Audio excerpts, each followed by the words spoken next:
మనం ప్రీవియస్ క్లాస్లో concave mirror, convex mirror అనేవి షేప్స్ గురించి మరియు ఇమేజెస్ ఎలాంటి ఇమేజెస్ని ఫామ్ చేస్తాయి అనేది నేర్చుకున్నాం కదా. కాంకేవ్ మిర్రర్ అయితే కనుక రియల్ ఇమేజ్ని, వర్చువల్ ఇమేజ్ని రెండింటిని ఏర్పరుస్తుంది.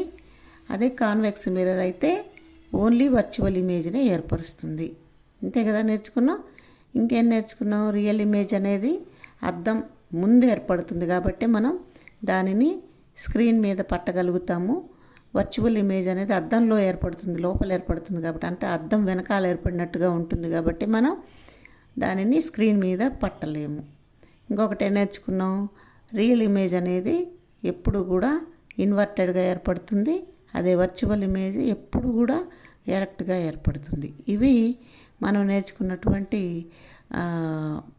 ఇమేజ్ యొక్క లక్షణాలు అనొచ్చు. ఇంకొకటి కూడా చెప్పుకున్నాం. ఏమని అంటే కన్వర్జింగ్ రేస్ వల్ల, లైట్ రేస్ వల్ల మనకి రియల్ ఇమేజ్ అనేది ఏర్పడుతుంది. అదే డైవర్జింగ్ రేస్ వలన, లైట్ రేస్ వలన మనకి వర్చువల్ ఇమేజ్ అనేది ఏర్పడుతుంది. ఇంకా ఏం చెప్పుకున్నాం? డిమినిష్డ్ ఇమేజ్ అంటే మనం పెట్టిన ఆబ్జెక్ట్ కన్నా ఏర్పడినటువంటి ఇమేజ్ కనుక చిన్నదిగా ఉంటే దాన్ని డిమినిష్డ్ ఇమేజ్ అంటాము. అదే మనం పెట్టిన ఆబ్జెక్ట్ కన్నా ఏర్పడినటువంటి ఇమేజ్ పెద్దదిగా కనుకుంటే ఎన్లార్జ్డ్ ఇమేజ్ అంటాము. అదే ఇంకొకటి ఏంది, సేమ్ సైజులో కనుక ఏర్పడితే సేమ్ సైజ్ ఇమేజ్ అని పిలుస్తాం. ఇవి మనం నేర్చుకున్నటువంటి. అయితే మనకి 10th క్లాస్లో ఈ లెసన్లో 12వ క్వశ్చన్ ఉంది కదా. 12వ క్వశ్చన్లో ఏబి అని 2 చాయిస్, ఇంటర్నల్ కాదు చాయిస్ ఇస్తాడు. ఒకటి వచ్చేమో ఫిజిక్స్కి సంబంధించిన బొమ్మ అడుగుతాడు, రెండోది వచ్చేసి కెమిస్ట్రీకి సంబంధించిన బొమ్మ అడుగుతాడు. ఈ ఫిజిక్స్కి సంబంధించిన బొమ్మల్లో 90% ఈ లెసన్లోనే అడుగుతాడనమాట. అవేంటి అంటే మనకి మిర్రర్ ముందు కావచ్చు, నెక్స్ట్ పార్ట్ ఉంది కదా, సెకండ్ పార్ట్ లెన్సెస్. ఆ లెన్స్ ముందు కావచ్చు, ఆబ్జెక్ట్ని పెట్టినప్పుడు ఇమేజ్ ఎలా ఏర్పడుతుంది అనేది మనకి రే డయాగ్రమ్స్ ద్వారా గీయమని అడుగుతాడు. అంటే మనకి ఇప్పుడు మనం కాంకేవ్ మిర్రర్, కాన్వెక్స్ మిర్రర్ నేర్చుకుంటున్నాం కదా. కాంకేవ్ మిర్రర్, కాన్వెక్స్ మిర్రర్లో దాదాపు 6 పొజిషన్స్లో మనం వస్తువును ఉంచుతాం అనమాట. ఆబ్జెక్ట్ ఉంచినప్పుడు దాని ఇమేజ్ ఎక్కడ ఏర్పడుతుంది అనేది మనం ఏం చేస్తామంటే ఈ రే డయాగ్రమ్స్ తోటి గీస్తామన్నమాట. అది నేర్చుకోవాలి. అయితే ఈ రే డయాగ్రమ్స్ గీసేయడానికి ముందు మనం కొన్ని రూల్స్ నేర్చుకోవాలి.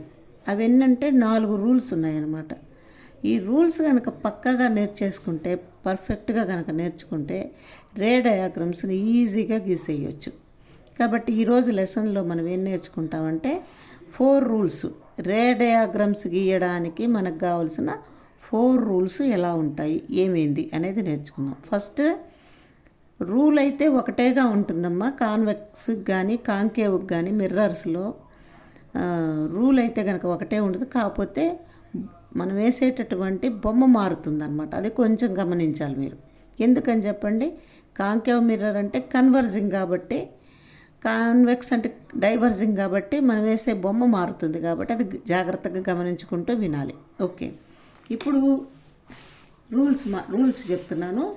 మొదటి రూల్ని ఏమని పిలుద్దామంటే ప్యారలల్ రే రూల్ అని పిలుద్దాం. ప్యారలల్ రే రూల్ అని పిలుద్దాం. ఏంది ప్యారలల్ రే రూల్? ప్యారలల్ దేనికి ప్యారలల్గా ఉంటుంది అంటే, ముందు కాంకేవ్ మిర్రర్ చెప్తాను, నెక్స్ట్ కాన్వెక్స్ మిర్రర్ చెప్పుకుందాం. మనం మామూలుగానే ఇది ప్రిన్సిపల్ యాక్సిస్ అందాము, ఇది LHS, ఇది RHS అందాం. కాంకేవ్ మిర్రర్ని ఇదిగో ఇలా పెడతాం, అంతే కదా. LHS వైపు పెడతాం. దీనికి ఇది పోల్, ఇది F, ఇది C, centre of curvature. Parallel ray అన్నాం కదా. ప్యారలల్ దేనికి ప్యారలల్? ప్రిన్సిపల్ యాక్సిస్కి ప్యారలల్గా లైట్ రే కనుక ఈ మిర్రర్ మీద పడింది అని అనుకుందాం. ప్రిన్సిపల్ యాక్సిస్కి ప్యారలల్గా అంటే దీన్ని చక్కగా పడినప్పుడు రిఫ్లెక్ట్ అవ్వాలి కదా.